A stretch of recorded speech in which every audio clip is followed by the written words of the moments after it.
nosso escudo, é a nossa segurança.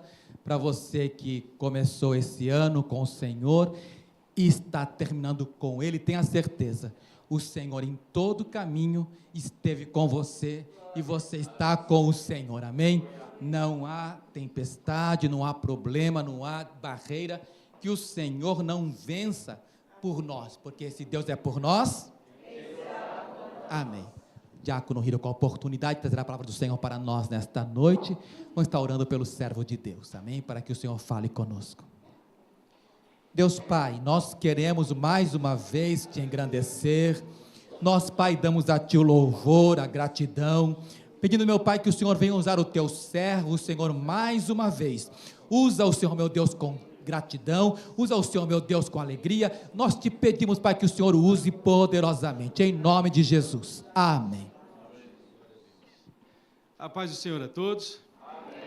Que bom poder estar aqui na casa do Senhor, exaltar e glorificar o nome daquele que tudo criou e poder experimentar essa presença maravilhosa do nosso Deus em nossas vidas, amém?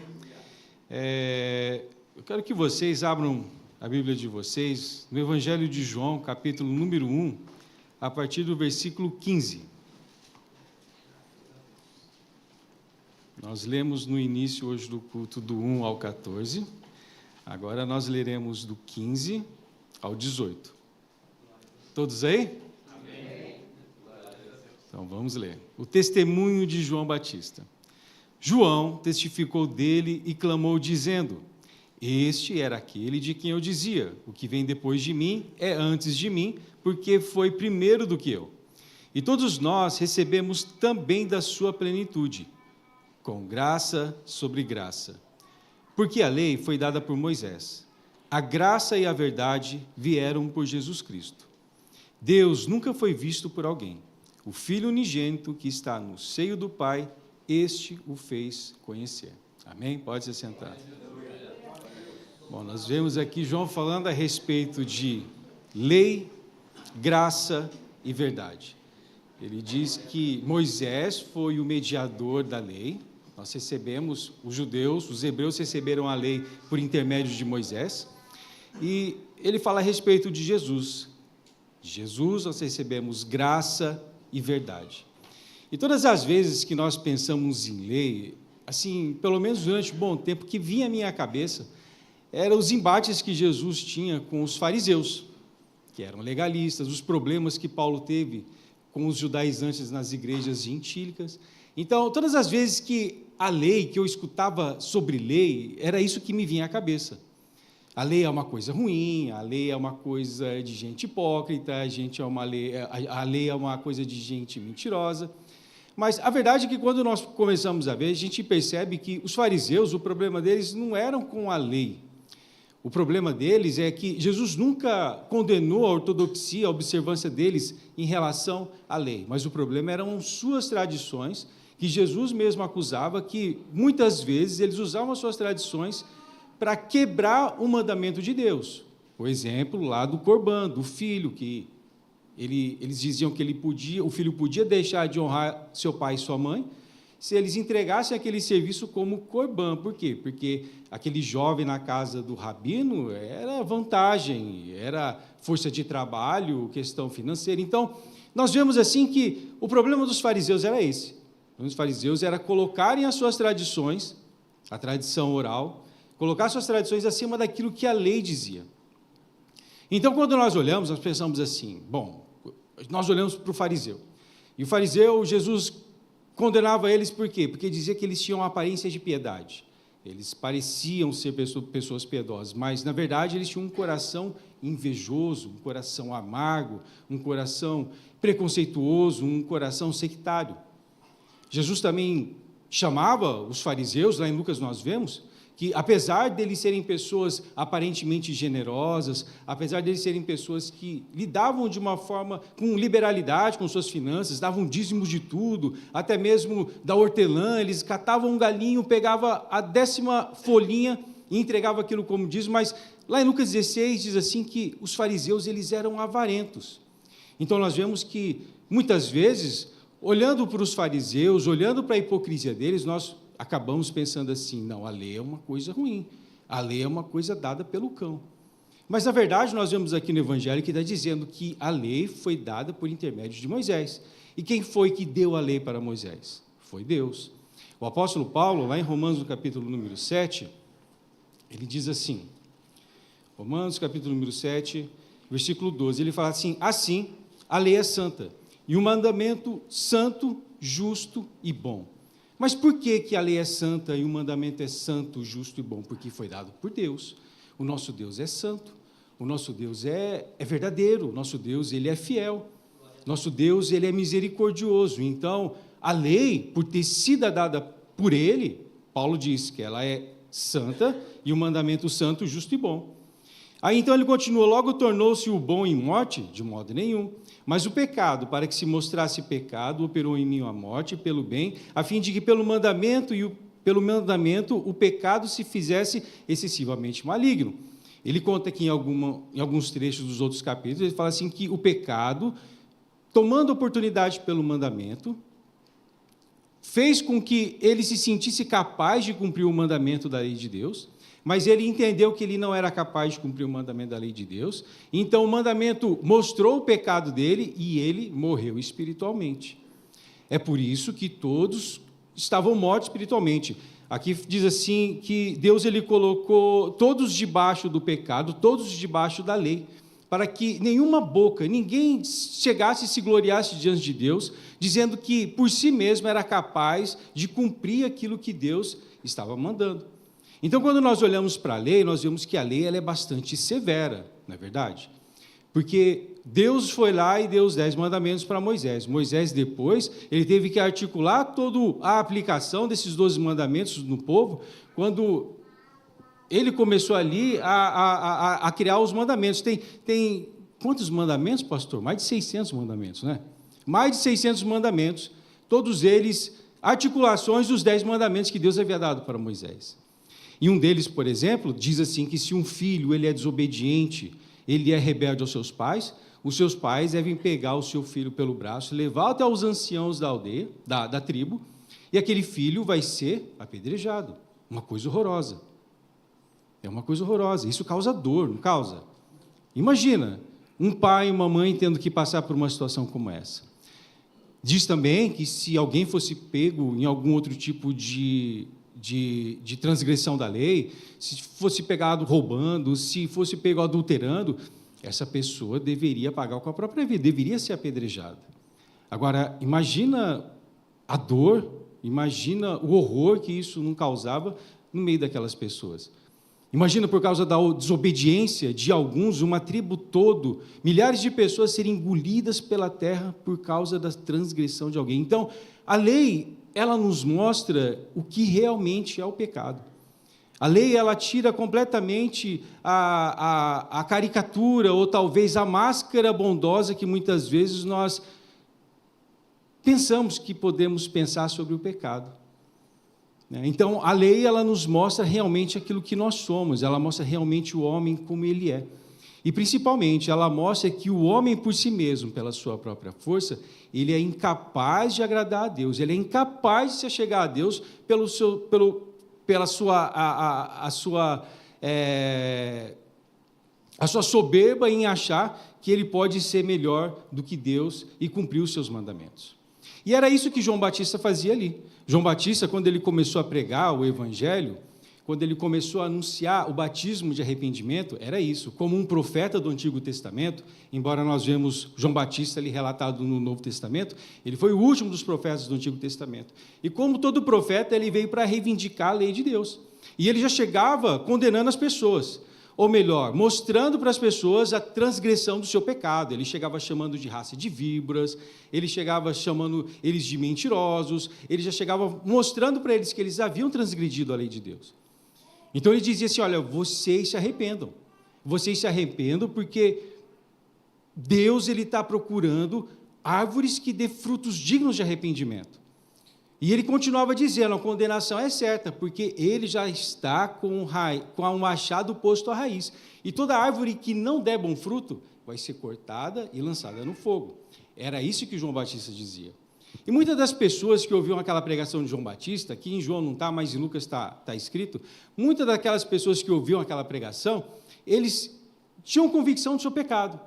Elas entendiam realmente que elas estavam transgredindo a lei de Deus, que elas estavam contrárias à vontade de Deus. Então, elas aceitam o batismo de arrependimento de João Batista. Mas, logo depois, elas chegavam para João, ia lá, aceitava o batismo de João, aí João batizava eles nas águas, ali no batismo do arrependimento. Aí eles chegavam para João e, tipo assim, acho que eles se batizavam e ficavam olhando para João e falavam assim, João, e agora? Em Lucas está escrito assim, João, e agora? O que nós faremos? Bom, todos nós reconhecemos que nós somos pecadores, nós reconhecemos que nós estamos devendo para Deus, e nós aceitamos esse batismo do arrependimento, mas e agora, João? Aí João falava assim, não, pera lá, gente, eu só batizo vocês com água.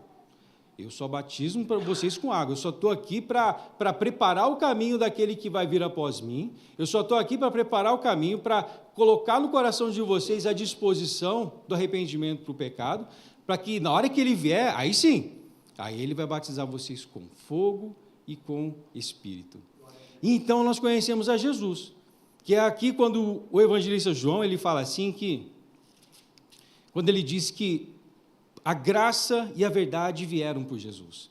Porque quando Jesus ele aparece, João Batista, ele logo já aponta para Jesus. Quando ele vê Jesus ali, ele fala assim, esse é o Cordeiro de Deus que tira o pecado do mundo. Então, as pessoas que se achegavam até João Batista para o arrependimento, para o batismo do arrependimento, o batismo nas águas de João Batista, e queriam transformação, porque eles se batizaram, mas eles não encontravam força em si mesmos para conseguir vencer o pecado. Porque João, ele chega para eles e fala assim, o que vocês querem, o que vocês têm que fazer agora? Aquele que mentia, não minta mais. Você é publicano, não cobre mais acima daquilo que você está estipulado. Você é um soldado, então não abuse da sua autoridade, se contente com o seu trabalho, com o seu salário e não queira extorquir as pessoas. O João Batista, ele aponta um caminho contrário àquele caminho que as pessoas estavam levando até agora, só que elas não encontravam forças em si mesmas para conseguir vencer aquilo. Então vem Jesus. E Jesus é aquele que tira o pecado do mundo. Jesus é aquele que nos transforma, Jesus é aquele que realmente nos dá uma nova vida. Por quê? Porque Jesus manifesta em nós a sua graça. Jesus, ele é misericordioso. Jesus, desde o início do seu ministério, Jesus é sempre misericordioso. Jesus é uma pessoa que tocava as pessoas que eram impuras, que a lei dizia que eram impuras, mas como ele é antes da lei, ele é antes de todas as coisas, e todas as coisas existem e subsistem por ele, então ele podia fazer aquilo, porque ele era a própria... Ele fala, está aqui alguém que é maior do que a lei de Moisés. E isso é maravilhoso, ali em Lucas capítulo número 4. Então nós vemos Jesus chegando e manifestando o caráter misericordioso e bondoso de Deus. Jesus, ele se mostra como aquele que tem a verdade, que o único que pode realmente purificar as pessoas. Jesus se mostra como aquele que pode tocar um cadáver, Jesus é aquele que pode tocar um leproso, curar o leproso e não se tornar impuro, porque a lei dizia que quem tocasse essas pessoas, elas se tornassem impuras, mas Jesus não se torna impuro, muito pelo contrário, ele continua puro e purifica aquela pessoa que ele toca. Jesus, ele vai e se mostra como a água da vida para uma pessoa que vivia uma vida sedenta em busca de prazeres. Jesus se mostra como a única solução para um homem que ficou 38 anos deitado à beira de um poço, esperando que alguém o ajudasse. Jesus falou, não, você só precisa de mim, é de mim que você precisa. Jesus vai lá e se manifesta àquele homem, e cura aquele homem da sua paralisia. Jesus é aquele que, encontrando uma mulher adúltera, quando as pessoas, todas elas queriam apedrejá-la, no intuito de armar uma emboscada para Jesus, Jesus olha para todos e diz, aquele que não tem nenhum pecado que atire a primeira pedra. A lei mandava apedrejar. Mas Jesus, ele manifesta o caráter verdadeiro da lei, aquilo que era a intenção quando Deus deu a lei para Moisés, para que a lei pudesse conduzir aquele povo. Então Jesus, ele morre numa cruz. Jesus ressuscita ao terceiro dia. E ele nos dá o Espírito Santo. E essa graça alcança a todos nós. Essa graça alcança todos aqueles que confessam, põem a sua confiança, que depositam a sua vida naquilo que Ele fez, porque Ele é a manifestação da graça. Louvado seja o nome do nosso Senhor. Louvado seja o nome do nosso Senhor. Isso, irmãos, é algo que nos traz alegria. Isso é algo que nos traz ânimo para nós vivermos uma nova vida debaixo dessa graça. Mas Paulo, ele diz assim, então, se a graça veio, isso significa que nós jogamos a lei fora? Paulo ele continua dizendo lá em Romanos, ele diz assim, lá em Romanos ele fala assim,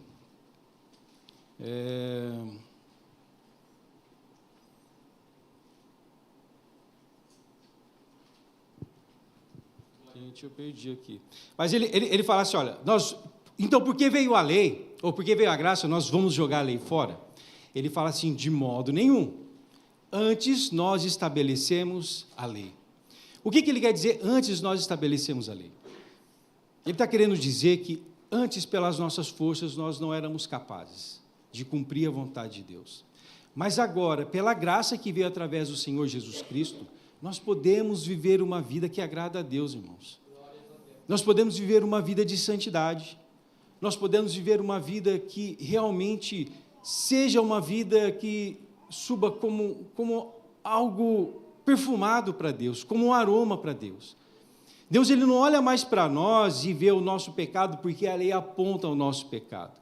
Não, o que Deus vê agora é a graça que foi manifesta através do sangue, da vida, da morte e da ressurreição de Jesus Cristo. Então, a graça, ela não nos dá o direito de vivermos a vida conforme nós bem entendemos, não é mesmo? Porque existe uma lei. Então, a graça, ela nos dá a capacidade, ela nos dá a força para que nós vivamos uma vida que agrade a Deus.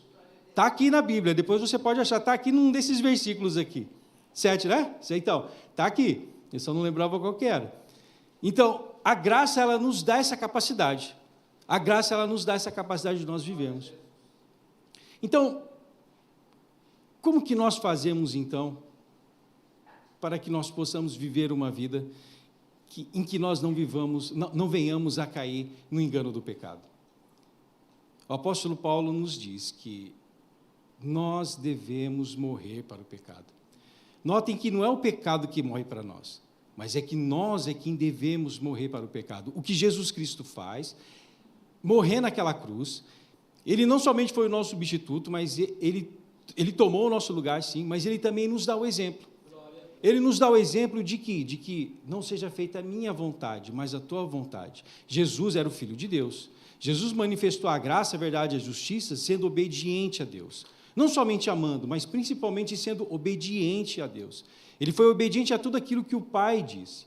Então, para nós vivermos uma vida em que nós possamos não receber essa graça em vão, mas viver uma vida debaixo da graça, mas que agrada a Deus, nós precisamos fazer aquilo que ele diz lá em Gálatas, que eu já estou crucificado com Cristo, e a vida que agora eu vivo na carne, no meu corpo, nessa terra, eu vivo por amor ao Filho de Deus. Então, ou seja, a única forma de nós conseguirmos receber essa graça de uma forma legítima e viver debaixo dessa graça de uma forma legítima é quando nós não somente a recebemos, mas nós entendemos que todos os dias nós precisamos carregar a nossa cruz, nós precisamos tomar a nossa cruz, nós precisamos colocar ali o velho homem pecaminoso todos os dias, é o que Jesus diz. Portanto, a única forma que nós encontramos para conseguir viver uma vida que agrade a Deus é uma vida de renúncia. É uma vida onde eu deixo de fazer aquilo que eu quero. Porque a lei ela vai apontar justamente para isso. Mas Jesus ele me dá a graça para que eu possa viver uma vida que agrade a Deus. Uma vida que realmente glorifique a Deus. Porque, irmãos, nós não podemos ignorar uma coisa. A justificação veio para nós. Jesus justificou o pecador, mas ele não justifica o pecado. Isso significa que o pecado continua sendo o mesmo pecado que era há milhares de anos atrás. Aquilo que Deus continuava vendo como pecado, continua sendo pecado. E nós, vivendo debaixo da graça, isso não anula o fato de que Deus... Porque nós cantamos, na hora que é para pedir cura, bênção financeira e um monte de coisa, a gente fala, o Senhor é imutável, o Senhor não muda, o Senhor continua o mesmo. De fato, irmão, a generosidade e a misericórdia de Deus continua a mesma. A santidade dele também. A retidão dele também, a justiça dele também. Então, nós entendemos que o crente, quando ele é chamado, e Paulo fala isso lá na carta aos Efésios, que nós somos inseridos num corpo e nós devemos ser imitadores de Deus, nós devemos viver a vida que Jesus nos manda viver, nós devemos viver a vida que Jesus nos ensina a viver. Então, isso significa, irmãos, que continua aquele dualismo, se assim podemos dizer, entre uma vida separada, santificada, e uma vida no pecado. E a graça, ela não me dá essa liberdade para eu poder caminhar, transitar nos dois caminhos. Eu preciso escolher. Por quê? Porque a graça, ela não foi dada em vão. A graça foi dada para que eu pudesse servir a Deus, para que eu pudesse obedecer a Deus, para que eu pudesse agradar a Deus através da minha vida. E o pecado, ele continua sendo pecado. Não é mesmo? Porque, para pensar, olha, eu estou vendo bastante jovens e adolescentes aqui, né? Naquela época, desonrar o pai e a mãe era uma coisa horrível, que era digna de morte. Era digna de morte. Imagina a tristeza que isso não causava. Da mesma forma, o pecado ele não mudou, porque ele continua trazendo a mesma desgraça hoje. Continua trazendo dor, continua trazendo tristeza, porque pode ter certeza de uma coisa, que se você tem um pai que está sentado aqui, o nosso sonho não é que você viva no mundo. As nossas orações é para que o Senhor te conserve na casa dele, te use. Esse é o nosso sonho, esse é o que está no nosso coração. É o desejo de todo pai, de toda mãe, que tem um filho aqui. Esse é o desejo. Então, quando um filho ele se rebela, isso traz tristeza. Isso traz desgraça sobre o coração do pai e da mãe. Por isso que Deus fala que nós devemos honrar os nossos pais. Honre seu pai, honre sua mãe. Agradeça a Deus por eles. Mas o meu pai não é perfeito. Talvez a Duda diga, e ela tem razão, o pai dela não é perfeito. Não é verdade? Mas nenhum de nós somos. E como a pastora disse aqui, nós estamos num processo, irmãos. E ao invés de a gente pegar e ficar apontando o dedo um para o outro, a gente devia pegar um na mão do outro e falar, vamos embora nesse processo juntos, gente. Nós somos um corpo, isso aqui não é um clube. Isso aqui não é um clube, isso aqui é uma igreja, o corpo do Senhor Jesus Cristo. Eu creio nisso. Eu creio que cada um de nós aqui somos membros desse corpo.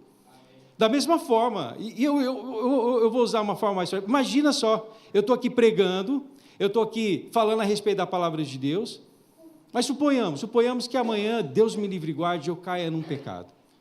Eu caia num pecado de imoralidade, no adultério. A graça do Senhor está sobre a minha vida. João, na sua carta, na sua epístola, ele dá a garantia de que quando nós confessamos os nossos pecados, ele é fiel e justo para nos perdoar e nos purificar de todo pecado.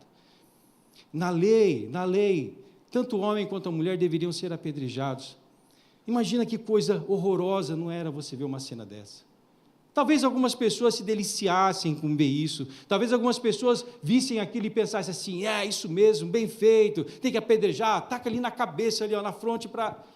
Algumas pessoas talvez, mas a cena é horrível, é grotesca, não é verdade? E ela não deixa de ser horrível hoje.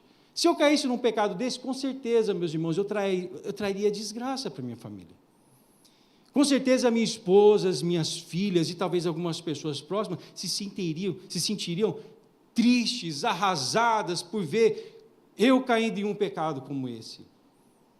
Da mesma forma como isso era horrível no passado, isso é horrível hoje, irmãos. Quanta coisa, quanta desgraça, quanta tristeza isso não causa. Quantas pessoas em busca do seu próprio prazer, querendo fazer a sua própria vontade, não param para pensar naquilo que, no estrago que vai causar em torno da sua vida. Por isso que o pecado ele tem que ser odiado.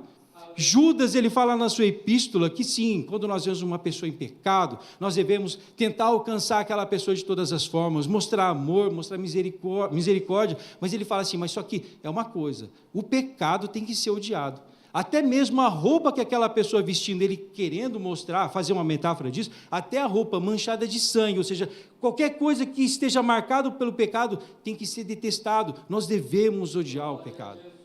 O pecado, ele não traz nada de bom na nossa vida. O pecado só traz tristeza, irmãos. O pecado só traz feridas profundas.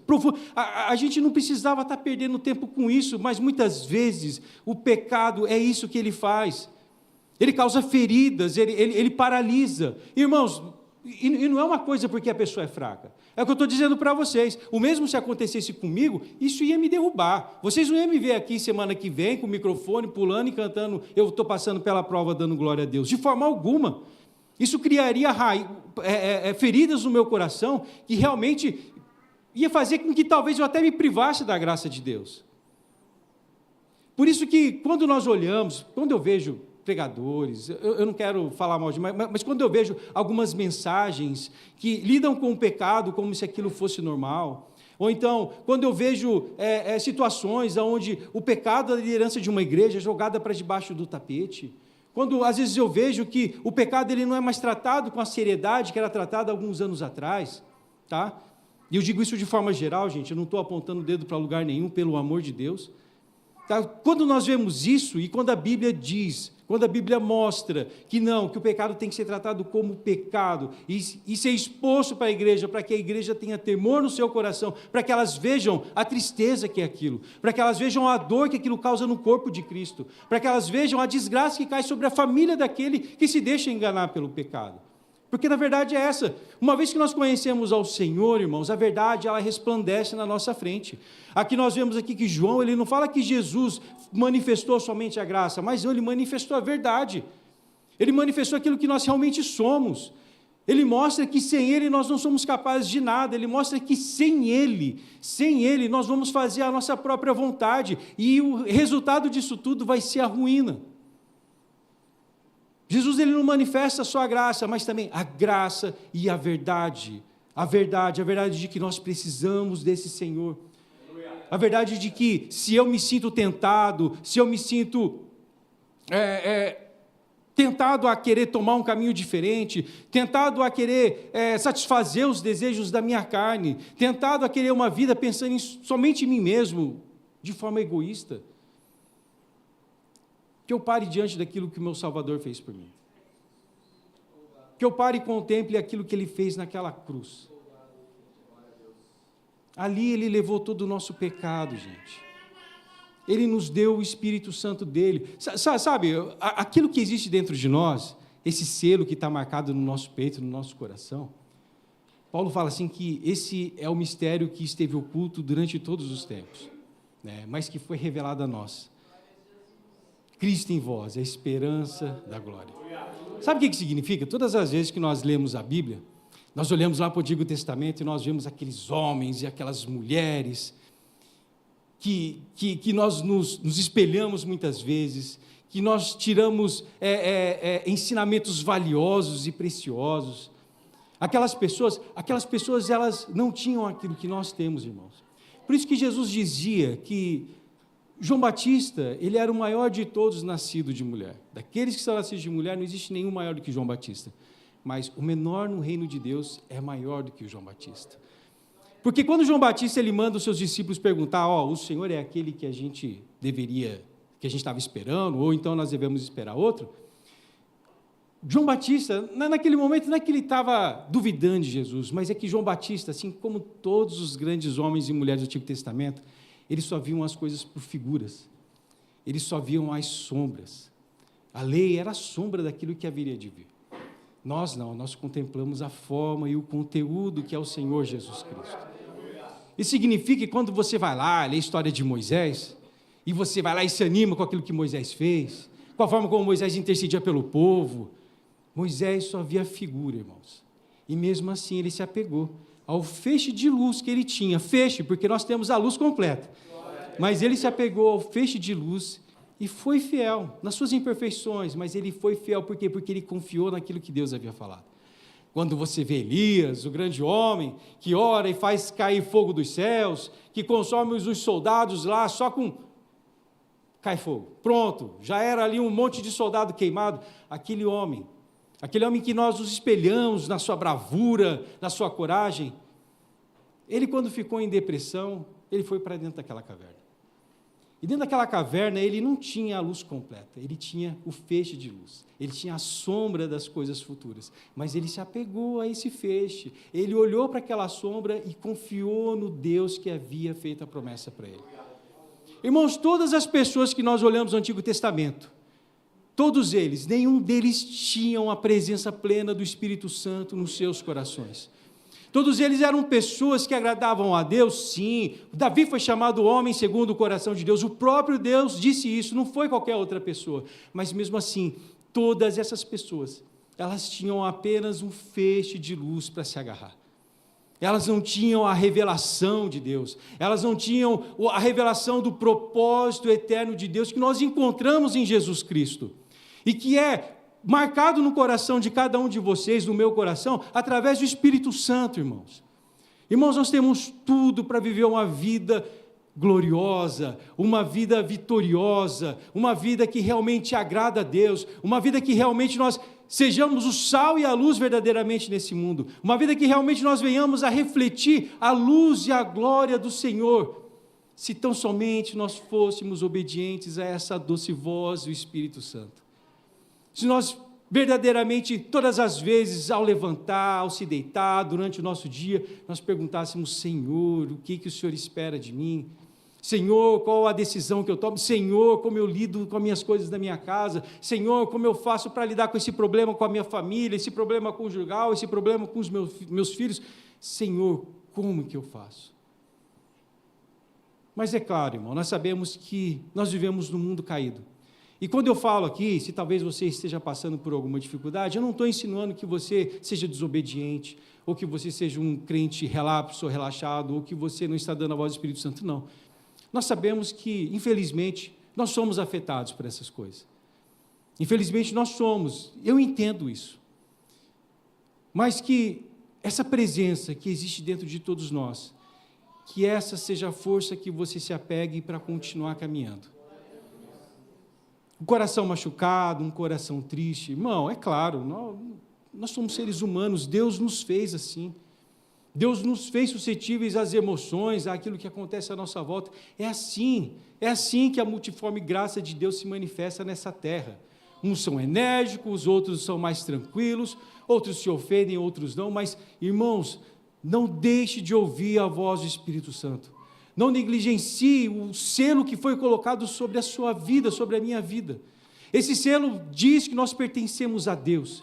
E que por mais que coisas ruins possam acontecer conosco, Deus é aquele que está no controle de todas as coisas. Não é que Deus desejou o mal para nós. Não é que Deus foi lá e falou assim, não, vai ser assim. Não, mas Deus permitiu. Na sua soberania Ele permitiu. Mas, irmãos, vamos nos apegar àquilo que a palavra nos fala. A palavra dele é pura, como nós cantamos aqui. Nós podemos confiar naquilo que ele nos diz. Vamos confiar naquilo que o Evangelho produz nas nossas vidas, porque é isso que o Evangelho faz. O Evangelho, ele causa transformação. O Evangelho, ele realmente mexe com todas as nossas estruturas. O Evangelho faz de nós novas criaturas. Portanto, que isso tudo seja verdadeiro na nossa vida, que nós possamos ver isso de forma intensa, irmãos. Que o Senhor Jesus, através do seu Espírito Santo, console o coração de cada um de nós. Que o Senhor, através do seu Espírito Santo, nos livre das tentações, nos livre do pecado. Que o Senhor Jesus, através do seu Espírito Santo, perdoa o seu pecado, se você nessa hora tem convicção de alguma coisa. Porque João ele continua dizendo assim: Deus nunca foi visto por alguém. O Filho unigênito que está no seio do Pai, este o fez conhecer. Sabe por quê? Porque o Evangelho, ele transforma a nossa vida. E a única coisa que nós podemos fazer, nós seres humanos, é testemunhar. Jesus disse, sejam as minhas testemunhas. O André pode testemunhar aquilo que o Evangelho fez na vida dele, o João, o Alejandro e qualquer um de vocês. Mas a convicção realmente, a revelação de quem Deus é, ela não pode ser feita por ser humano. Somente por uma divindade. E é o Espírito Santo. O Espírito Santo que está aqui, é Ele quem vai te convencer de todas as coisas. É o Espírito Santo que vai te convencer realmente se aquilo que eu estou falando para você, é alguma conjectura da minha cabeça ou se realmente é poder de Deus para as nossas vidas. É o Espírito Santo que realmente vai mostrar para você aquilo que é o Evangelho. e como Deus ele quer manifestar o Evangelho através das nossas vidas. Portanto, irmãos, sigamos caminhando na graça e na verdade do nosso Senhor e Jesus Cristo. Não desanime, nós somos um corpo, nós estamos aqui juntos, passamos esse ano juntos. O pastor falou aqui que Jesus estava conosco, não é verdade? De fato, Jesus estava conosco aqui o tempo todo, nos ajudando, nos fortalecendo. Muitas vezes nós fomos afetados, levamos algumas dores que a vida nos causou, que o pecado muitas vezes nos causou, mas continuamos aqui firmes. E vamos continuar até que Ele venha. E vamos continuar até que a trombeta soe e todos nós possamos ser levados para a glória junto com o Senhor. Que Deus nos abençoe, meus irmãos. Jamais se esqueçam da presença que existe com cada um de vocês. Jamais se esqueçam da presença do Espírito Santo. Jamais se esqueçam do poder do Evangelho. E saiba que Deus ele é poderoso para fazer muito mais aquilo que nós pedimos ou pensamos, segundo o poder que nós opera. Portanto, continua perseverando, continua orando. Ora pelas pessoas, ore por sua família, ore por qualquer problema. Deus ele é poderoso para transformar todas as situações. Amém? Que Deus nos abençoe e nos guarde e que o Espírito Santo esteja nos consolando. Amém? Muito obrigado.